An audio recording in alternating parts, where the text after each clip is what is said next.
Hello, everyone. You're listening to Those Other Girls with Mallory and Friends. I'm Mallory, I'm Victoria. and we are changing culture, bringing back traditional values. All right, guys, we have a special guest on today. Her name is Leslie Speas. I've actually known her for almost 15 years. Her and her family moved into my parents' neighborhood about 15 years ago. She has two daughters that are my age, which was like really cool because our neighborhood was like predominantly boys. So it was like really cool to have because there's like one other girl that was our age before her daughter and stepdaughter move in. And yeah, she's been Leslie's like best friends with my mom, and they were at our wedding. It's been like Aw. kind of seeing like me and my sister and like seeing her kids all grow up. I mean, one of her daughters is married with a kid. I think two of them are engaged now, correct? Just one. Just one engaged. One's Right. engaged. I Mhm. don't know why I thought the other one was engaged. Well, she might as well be. You have one daughter going through divinity school right now to be a Mhm. youth pastor, correct? Yes. And yeah, and she has Leslie has a background in HR, so we're gonna actually have her on another time to talk about tips and tricks on how to get a job. And but today we're gonna be talking to her. She has a book coming out this Thursday, the 18th. She has a blog called Hot Mess to Message, and that is the book title as well. So Leslie, thank you for coming on. Well, thank you Yes, for thank having you me. so much. Yeah, so tell us a little bit Yeah. about yourself. Okay. Well, you covered a lot of it. So my husband's name is Tracy. Between us, we have four girls that are in their 20s that are trying to adult. And it's a Relatable. few crazy. dogs for my Well, it's crazy career. about your girls. So you had two daughters coming in. He had two daughters coming in, Yes, both same age groups. So she had two that's girls that were right. my age, and then two that were Mhm. 2 years younger than us. That's exactly Oh. right. So we have two 26-year-olds and two 23-year-olds. Cute. So for work, I'm an HR leader and consultant. And all right, that's about it. My book is called Confessions of a Hot Mess, From Mess to Message, 90 Days of Messages for the Hot Mess in You. Yep. And so Leslie's a notorious wine drinker as well as she can't cook either. So spirit animals. Well, I guess first question, what is your favorite bottle of wine? While we're talking about Oh my wine. goodness. I would say anything Pinot Grigio. I'm not too Fancy. picky. I'm actually even okay with Trader Joe's. They're $2 chucks. Well, probably now with inflation, it's a lot higher, but their Uh-huh. $2 chucks are very good. Yeah. I've I never do tried like the those. middle, the $5.99.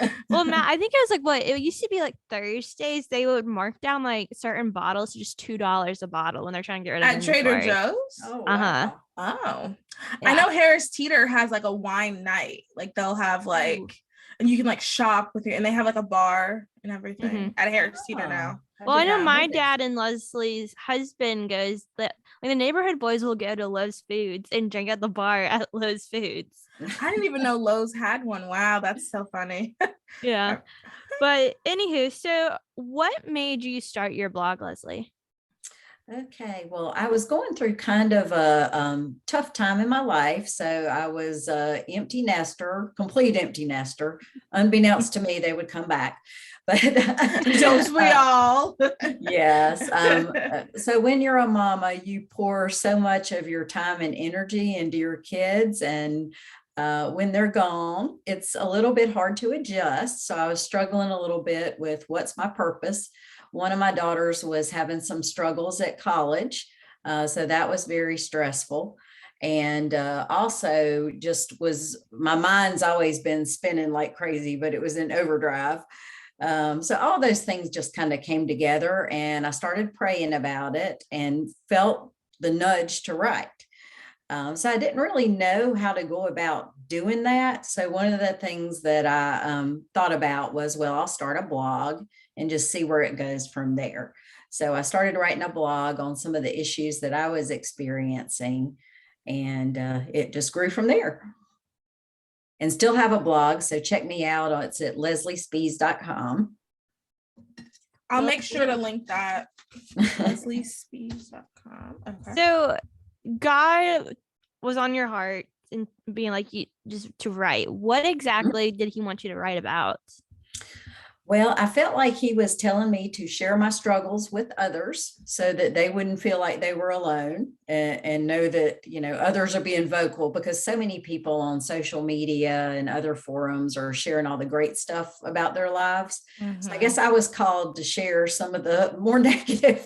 And at first I kind of felt the nudge to write, and I started thinking, well, gosh, surely not. He doesn't want me to write about stuff, because I compare and I try to control, and I have an off-color sense of humor, and I like my wine. So does he really want me to do this? But it just was a continued feeling. After I started the blog, I really just kind of was finding it easy to write posts on stuff. So that's kind of what I pieced together to be my book. So it's 90 days of messages, and it's on different topics like comparison and control, some of the ones I mentioned, finding your purpose. So a lot of them are related to my issues. To be fair, not all 90 of them are, thank goodness. What is that rap song? Is like 99 issues and a Yeah, ain't one. Yeah, I don't 99 know about that one. problems. 99 problems. So I have a question. So when God told you to write, did he tell you like specifically who to write to, or was it just kind of like, Leslie, get your story out here, someone needs to hear this? Yeah, I think it was just kind of more general. I mean, I think naturally you kind of are geared towards your age group and your Right. demographic, but I actually think that the book could be useful for any age, and maybe even has some lessons for younger women. And men can read it too if they want to. We got plenty of hot mess men. So. That's the truth, but another podcast. Okay. Too funny. So what can readers expect from the book? Okay, well, the book again, has 90 days. So it is basically a lesson for each day around one of the topics that I mentioned. And with that, it usually has a story, has a little bit of humor. At least I think I'm funny. You have to read it to find out if you think I'm funny. I think you are. I know you keep my mom laughing, so. It has some biblical information, scripture, and then a call to action. And actually, if you buy the physical book, there is a reflection section where you can take notes and write down your thoughts. I like that. So it's kind of like a devotional, but not an official devotional. Yes. Okay. I like that. I like when there's like a call to action, because sometimes you'll read stuff and you'll be like, I know I got something out of this, I'm just not sure how to apply it. So that's good. Yeah, that's kind of why I did it that way. And it actually was a book that I was looking for myself, because a lot of times when you read Christian nonfiction, it's on one particular topic. But I had such a wide range of things to address that I thought, well, I'll write a book that has a wide range of topics with some suggestions on how you can address it. And that's good that sorry, Vic, I know you have another question, but I just want to add, I really like that you saw a need for something and you fulfilled it. We talk about that a lot. Like when you see something that needs to be done, why not you? Mm-hmm. So what topic, because you said you wrote about like, well, it's 90 days. Is it 90 separate topics? Is that right? Or is it just kind of? I've got a copy right here. This is actually the draft copy, but I'll tell you, it's kind of divided into sections. So understanding and caring for yourself. And there's some topics under that: loving and caring for others, managing your mind, hot mess issues, strength out of struggles. And then there's everything else and bonus, which is why can't people be more like dogs and dear younger me? I totally get the why can't people be more like dogs? I know the world. I knew you were going to say something about that. But so what topic of like all those topics you really think God has been speaking you to talk about? I think that for me, I mean, there's actually a lot, but I think for me, a big one was managing my mind and taking my thoughts captive, because I never really realized that you could do that. I just thought what's in my mind is in my mind, and there's not much I can do about that. So actually, just kind of writing this and reading and researching and whatnot has helped me in my life to overcome some of those things. So that was a big one. Comparison has always been a big one for me. Yeah. And I think it is for many of us. Well, social Especially media. women. Yeah. Social media. I mean, Oh, yeah. I couldn't imagine growing up with that. yeah. Back in my day, they didn't have any of that. We didn't even have cell phones when I was in high school. So there's that. And control was a big one for me too. I think I can be a bit of a control freak as it relates to some things. And I had a really hard time kind of letting go with my daughters and, trusting them to take their life into their own hands and turn it over to God. That I have given them the foundation that they need. And, now they need to live their own lives. So that's been hard. Yeah. Especially when, I mentioned earlier, one of my daughters has struggled. So it's been difficult to let go, but I'm making progress. Yeah, I mean, I know that's so relatable. I know my mom struggled with both Catherine and I were gone. Oh, my mom has. Well, I mean, now that I'm back, she's like, "Oh, this is so. Stay here till you're married. Why leave?" Really? And I'm like, "This is a transition period for me. I will be out as soon as possible." She's like, "No, stay." But that's nice. Yeah, I had to move one of mine out and help finance it. Yeah, my mom's, she would rather just be here instead of helping. But anyway, that's beside the point. That's really good that you picked those topics, because those are seriously topics geared to women. And if we want to talk about how men and women are different, we can also talk about how our wants, our needs, the things we struggle with are going to be a little different. Obviously, there's fathers that don't want their daughters to leave too, but we can recognize that, women really have a strong bond when it comes to that, because we are a little bit more emotional and empathetic, which is our strength, not our weakness. I want to remind everybody, our strength, not our weakness. Right about that. Well, I think you can add to that, like as women, as mothers, it's our role to be mothers. And so, yeah, I know my dad struggled and me and my sister left, but it's nothing like a mother struggle. I've seen it with I mean, I can't tell you what mother I haven't seen that has not struggled with their kid, leaving home, starting their life. And, yeah, I just can't imagine whenever that day happens for me.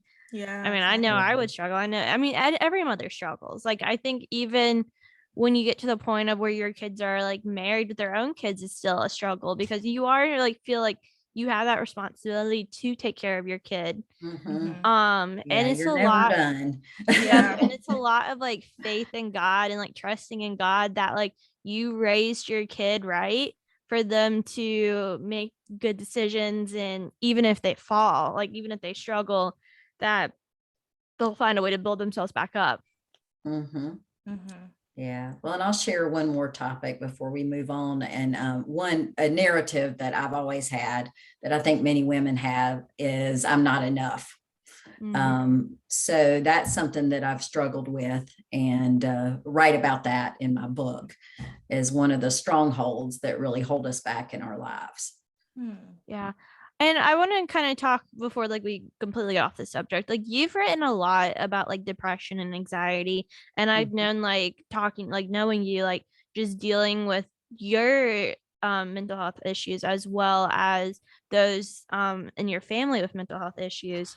So what have you learned? What has God taught you through writing about depression and anxiety, and what advice do you have for others from a Christian's perspective? Because I've dealt with anxiety. I've had a lot of people do. Yeah. I've had depressive moments myself. Especially, 2020, I don't know anybody that, except for Jeff Bezos, that enjoyed it. everybody. You're right about that. I don't know anyone that enjoyed it. Jeff Bezos and the dogs. I don't think anyone else. Right. The cats didn't even like it. So Yeah.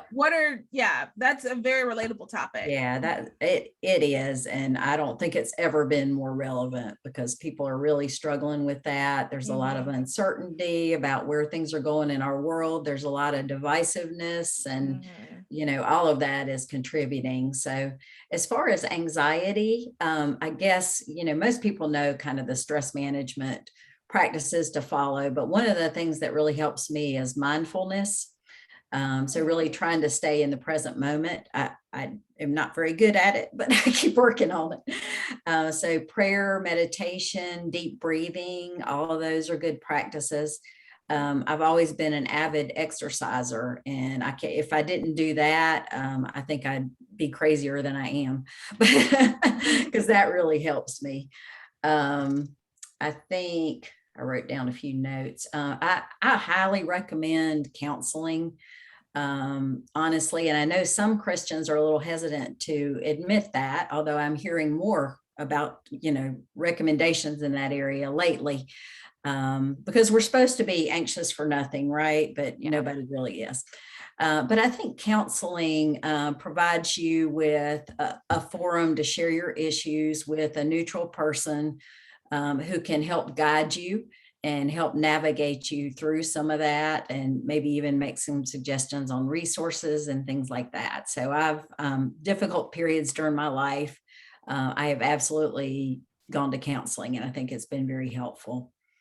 Have you done like family counseling or like couples counseling when you're trying to bring like other people in with you? Yeah, well, I did with my first husband. It didn't work out so well. He's the first husband.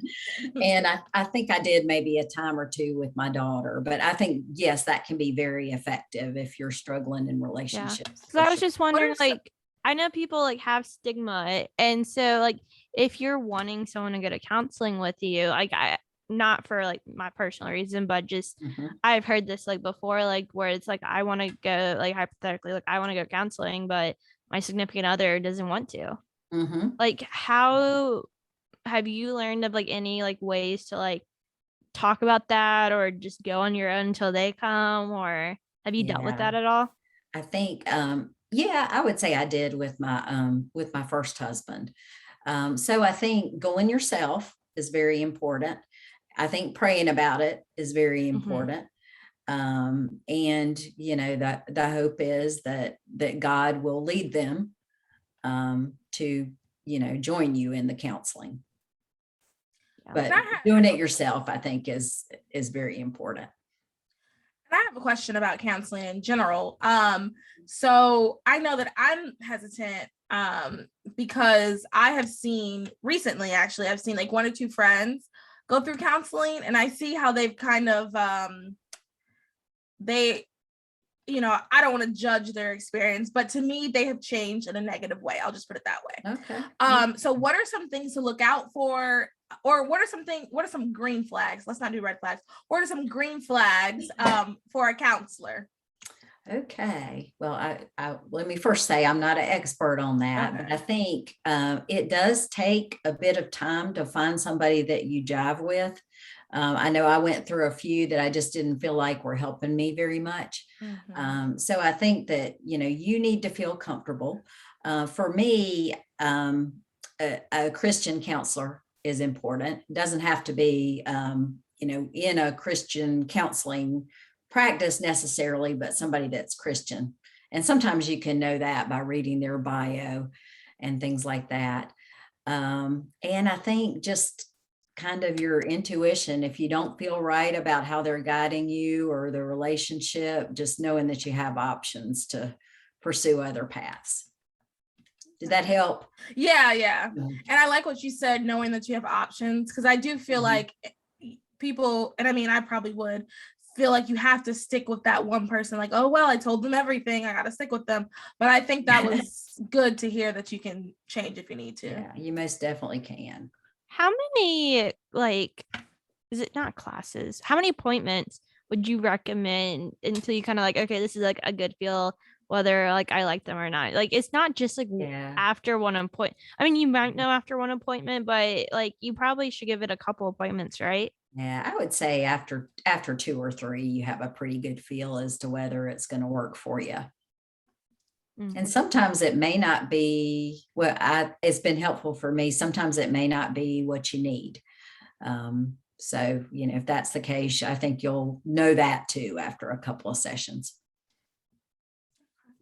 Yeah, that's very good advice. Good advice. Yeah. Back to the book. What inspired you to write the book? I think, like I said, I was going through a difficult period of my life, just kind of exploring what's my calling in this new season of life. And I think it was really God that inspired me, because I've always enjoyed writing. I've done it for work, employee communications and articles and things like that, but I never dreamed I would write a book. That was just never anything that was on my bucket list or that I thought I would do. But I think it was inspiration from God. And sometimes when I look at it, I'm like, how in the world did I write 90 days of content? And I've actually written, I'm in the process of revamping it, but have written a second book. So that, we'll see if I try to pursue that one or not. I got to get through this first. And it's been a lot of work. I thought you'd write a book and then, it sells and you're all good. But there's the whole, social media campaign, marketing. You have to kind of promote yourself, which is hard for me. So all of that has been interesting. So what was the process like for you writing the book? Okay, so what I would do, it's a lot like when I approach things for work, because I do a lot of leadership development and put together resources for that. So I would decide on what topic I felt led to write about, and I'd look at some different sources. Thank goodness for Google. Without that, but Google some different sources, look in books that I have for information, and just kind of assimilate all of that into a post, along with my own thoughts and stories and information. How long did it take you to write it? It took probably about a year from the process of starting a blog to writing it. It took forever for it to be published. So being a first time, did you self-publish? I did a hybrid. So so kind of the process was, I sent it off to a bunch of publishers. They want you to have a platform with lots of followers and all that kind of stuff. So it's hard to get your first book published. But I did get a contract with a traditional publisher, and it dragged on for about 15 months. And finally I said, Wow. I talked to her and said, can I get out of this? I don't think that my book was kind of within what they typically publish. So I think there was a struggle with how to edit it and all those things. How to market and stuff like that. So anyway, this summer I switched over to a hybrid publisher. And it actually has been a good thing, because I think I refined and updated a lot of things, and I think it's a better product. But my publisher is Kingdom Winds, and obviously they moved pretty fast. So, I had everything pretty much in place, but it had to be edited and all those things. So they've been great to work with. Awesome. That's cool. That's exciting. Did you spend, how much time, like a day, do you think you spent writing the books? Like with the whole process of so you started the blog, then you go, I'm going to write this book. So how many hours a day did you spend writing the book? I'd say over time, it was really just maybe a couple of hours a week. And then, there were times when it peaked. Like I remember going to the beach one time and writing a whole bunch, because I just felt inspired. I wasn't working and those kind of things. But on average, it was not that much time, just because of the way that I wrote it. Yeah. How have you been able to balance your job with kind of the side hustle between like the blog, the book, launching the book? How have you been able to balance both? Because we both have normal 9 to 5 jobs, and then we're trying to get this podcast and this brand up and going. And it's It's kind of a difficult. question we love asking like entrepreneurs is like, how have you been able to balance both? Yeah. A lot of evenings and weekends. So, I will say that I'm not as busy in this season of life as I was previously when I was hauling kids around and going to activities and all of that. So I am involved some in the community, but outside of that, I pretty much have evenings and weekends, a fair amount of time that's free. So that's how I've done that. Nice. What advice do you have for someone if they're looking at writing a book? Because I would love to write a book one day about like what I would love to turn my blog, That Political Couple, into like a book eventually. So like, what advice like would you have for me turning like a blog into a book? Well, that's a great question. I think, I think if you feel inspired to do it, that, don't get discouraged, just stick to it, even if it's just taking small chunks at a time. So with turning my blog into a book, I had to change the format and, kind of morph it a different way. But I think writing those small things over time helped me to be able to put together a finished product. Yeah. Now, if it was writing fiction, I have no idea. Well, that's what Mallory's trying to do. She's trying to write a fiction book. Yeah, this book has taken me, technically I started it in 2017 and it's 2021 and I'm trying to finish it for NaNoWriMo. So okay, awesome. Yeah, but it's fiction. It's nothing real. Yeah. Yeah. I think that's great though. I don't think I could do that because I'm just not creative enough. So you said so the publishing company is kind of like a hybrid.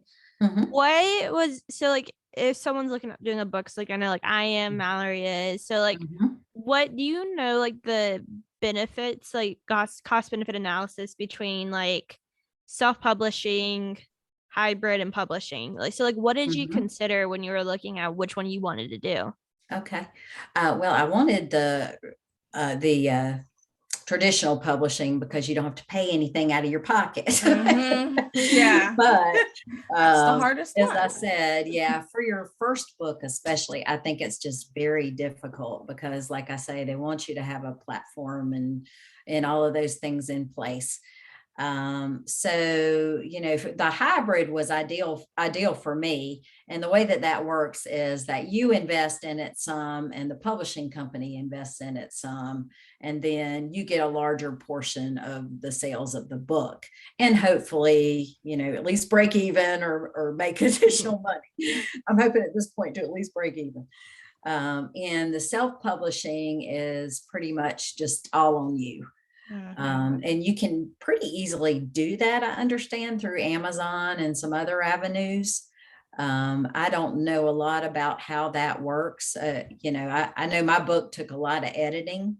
So I think if I self-published, I would definitely want to hire somebody to edit and do some of that. Yeah, it's incredibly expensive to self-publish. My brother actually is a writer too. So we both have been looking into all that. And when the hybrid / traditional sounds way more cost effective because you can't just write it and then go, here you go, world. You have to get editors. And then there's 2 different types of editors. And then you have to pay all of that out of your pocket. And then you got to pay for market. It's a mess. Yeah. And cover art and all those things that definitely would add up.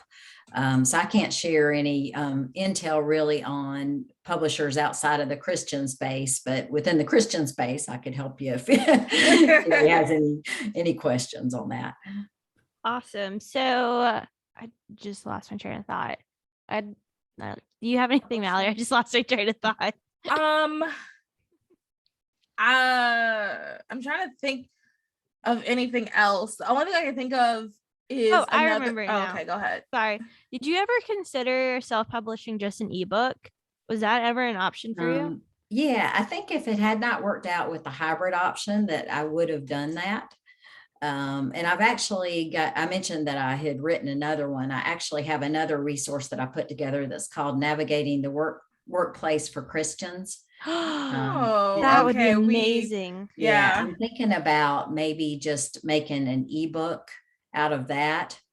Um, and seeing how that works. But again, I have to figure out how all that works. Because We I've both went, purchased, ooh. yeah, because I've purchased ebooks before offline. Mhm. So like honestly, like I don't even think you have to do it through Amazon. What you could do is just set it up on your website. And Mhm. then if they buy it, you just send them the PDF. Yeah, Oh, It's yeah. very do that. simple. Yeah. Mhm. But you still have to have editors and you have to have a line editor and you still got to have a covered art. Well, But yeah, but I'm that is just saying, way simpler. but like Mhm. cost wise, if you're not adding in all that, like it's very simple thing to do. Like I've purchased like these social media books through like influencers before just to kind of like learn, Uh-huh. and they'll just like I'll purchase it and then they just send me the link for the PDF and I download the PDF and like you can download the PDF to like your Nook and Kindle. Like you don't, because that's what I do with like my classes. Like when we have PDFs to read for class, I just download it to my Nook app on my iPad. Mhm. It's so easy. That's That's smart. a good idea. Yeah. I may look at Um, that. yeah, I remembered my other question. What inspired the cover art? So do you mind holding it up real quick and we'll take like a screen grab Oh, of this? sure. I wish I had one that wasn't the draft because it's got a thing across the middle. But actually the publisher came up with the art. I think I had just sent some sample ideas and I thought about the paint splatter and different ideas around mess. And they sent some different alternatives. And I actually went on Canva and came up with a few Oh, things we love myself. Canva. Yeah. Indeed. Yeah. I mean, you don't have to know a lot to be able to put something together. Nope. But anyhow, so I ended up going with a version. We went through several iterations, but I ended up going with a version that they put together. And I'm pretty pleased with it. At first, I just wasn't sure. But it definitely looks messy. So It's eye catching for sure. And like the yeah. first time you lifted it, I was like trying to figure out like what is actually going on. So that's good. Yeah. That's you want your book to stand out, and it definitely does. Yeah. Well, what has God taught you through writing? Because I've written on different issues that I've struggled with, it has required me to dig into the Bible, to do some research, look at scripture, all of those things. And I think it has really helped me to grow as a person. I wouldn't say that I've overcome all my hot mess because that is not the least bit true. But ask your dad, Victoria. Yeah, one of the areas where I'm a definite hot mess is when I cook. So every time that a fire truck or something comes by, he'll text me or call and say, "Are you cooking?" That's funny. But anyhow, back to the question. So I think it's definitely helped me to grow in those areas. And, I can go back and reference and remember if there's something that I'm struggling with. Yep. That's And good. last question, unless Mallory has anything else. The question that I was going to ask is our big question, or are you about to ask that? Well, it's kind of the same question I was going to ask. So Okay, so you got it. Yeah. So one of the chapters is about things that you would tell your younger self. Could you share a few points from that, since our audience is generally falls into like the young professional demographic, that 22 to 27 age? Yeah, I certainly can. So one of the things is quit comparing yourself to others. I know that's easier said than done, but God made you who you are for a reason, and you're fearfully and wonderfully made. So focus on being you and not comparing yourself to other people. And don't worry so much about what other people think of you, and be a people pleaser. I think that is a big thing for women too, where they seek their affirmation through other people, which is a moving target. And it also a lot of times causes you to agree to do things where you aren't being true to yourself. So That's set some true. boundaries and, just understand you're never going to be able to please everyone, and, work on pleasing God. So on children children are a blessing and a joy, but they will scare you to death and cause you a lot of stress. So if you decide to have children, just know that that's going to be the case. Enjoy while they're little, because teenage years, and even you guys are probably easy in your 20s, but this stage of parenting has been the hardest for me. And Oh, really? an alternative. I'm just saying. I would say, I don't know if it's the hardest my mom's gone through, but it's hard in the aspect of like, we're adults with adult problems and you want to help, but you don't know. It's like, okay, what's that fine line of I'm still your mother, but you're also an adult that you need to figure this out too. Yeah. I know my parents will say this is the hardest, because growing up, I was super like, whatever you say, mommy and daddy, all the way up to like college. And then, not that I don't do that now, but obviously I have my own thoughts and opinions more. Yeah. And my parents are definitely the parents that are like, no matter how old you are, I am your mom. I am not your friend. So I know right now it's kind of, for my parents, is probably their hardest. But yeah, because I feel like there's so many guidebooks on like, okay, this is how you get a kid to being an adult to 18, but there's no books on, okay, how do you parent a child that's in college that's still relying on you, but they're also an adult? How do you parent a child that is like going through like their first job, like early 20s, and that has to live at home too, and like all that stuff, especially like maybe I ought to write that one. Not that I have the answers, but I mean, hey, if this is helping you, go ahead. I'll send it to my mom. Especially like this generation of parents of kids moving home because of COVID and like the job market with COVID, which that's a whole interesting thing right now. But it's definitely, because like, I mean, I know like you've had a kid move home, Mallory's moved home, my little sister had to move home for a time being. Well, my sister was for like a medical issues, but yeah, either way, she's home though. But she's living at home, so they're like trying to figure out, and like you, it's just like, okay, like how do we parent a kid? Because like technically she's like lives on her own, but then like also like here, and it's just like yeah, and still on the payroll. That's how my dad goes. He's like, when I got married, he's like, thank God you're off my payroll now. That's back on. Hilarious. Oh my goodness. My dad would start saying that if I told him that joke. That's so funny. Did you get that from my dad? Because that's what Jay says. He goes, up, you're off my payroll. I did not, but maybe I did and just didn't realize that's where I got it. That's so funny. Well, a couple other words of advice. Make time for yourself every day. So life gets busy. Victoria, I don't know how you do all that you're doing, but make some time to take care of yourself and your soul. And that's like, I will say, can I add on to that? Like, that's my hardest thing, like struggling is like taking time to myself, because I'm like, I could be doing so much. I have so much to do. Like, I don't feel productive just like lying in bed and reading. Like, I will tell you, I took my first sick day last week when I had my back procedure. So that was my first sick day since high school.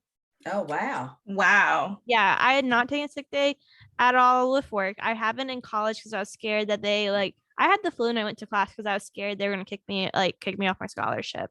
So like, I went to class unless I had like a valid excuse, like traveling for like a conference, or like I think I missed class like once to get the back surgery the first time, and then went back to school the next day to go to class. Oh my goodness, Victoria. Okay, we'll have to discuss that later. I've like had a sick day, and I'm like, I mean, I've taken vacation, but not like I literally just laid in bed all day Tuesday. I'm like, this is amazing.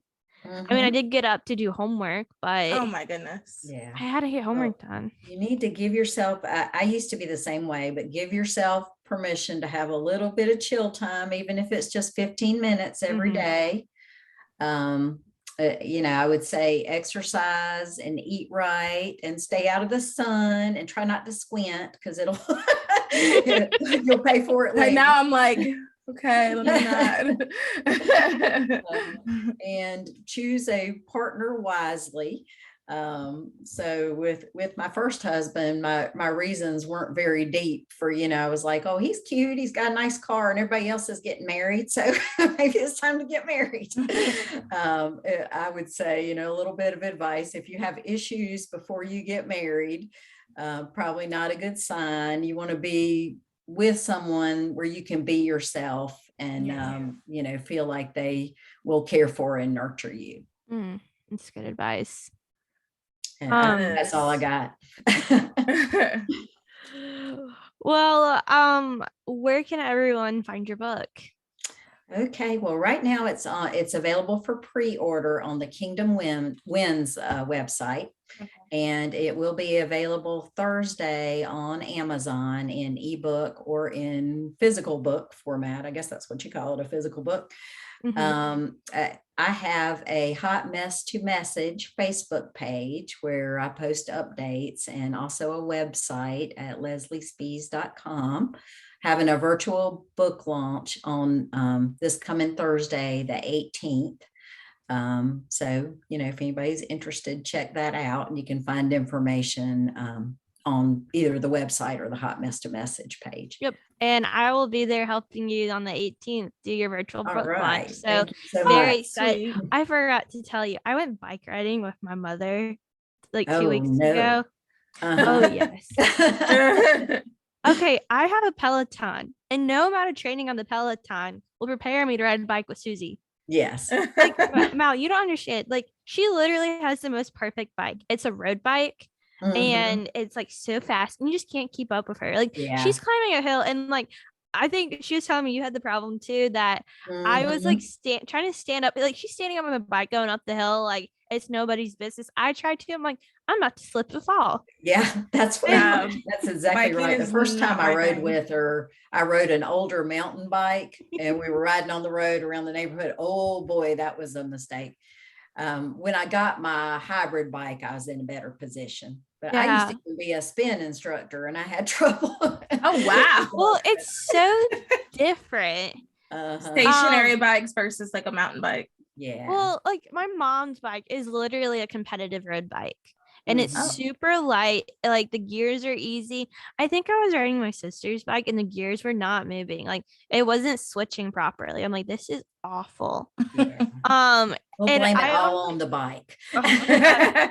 We were gone at least an hour. And so we did that part where like it's going to like the neighborhood across the street, that first part. Yeah. And she's like, all right, let's do the loop around the neighborhood. I go, my hip is cramping. I'm going home. I go home, and I go up to my sister's room, and I passed out on her couch. I'm like, I hurt so bad. My mom's like not even dripping with sweat, and she doesn't take a water bottle with her either. And so like I'm dying of thirst. My mother's not dripping with sweat. She's like, this is just great. And like I told her, I'm like, I don't want to climb any hills. Like I do, like I have no problem with the Peloton, but it was just like, especially too, like I'm now used to clip-ins, so I'm like my feet are slipping everywhere. Yeah, I just got a Peloton. I'm waiting for my husband to put together my shoes. Oh my god. I'm excited. This is exciting. Yeah, I influenced mom and dad to get a Peloton. And so your dad's actually ridden it a few times. Really?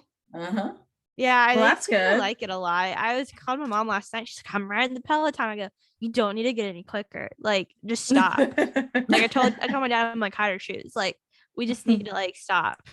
Yeah. We need to cut her off. Yep.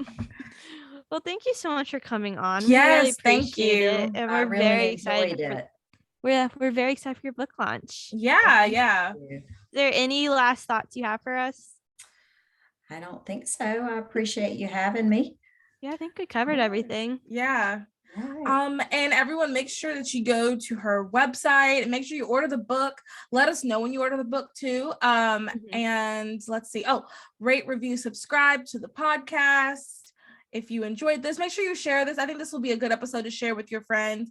Yeah. And they don't even have to be conservative, but it was really good Christian backing to a lot of the things she talked about. So I think this will be a really good episode to share. I guess that's that, ladies. That's that.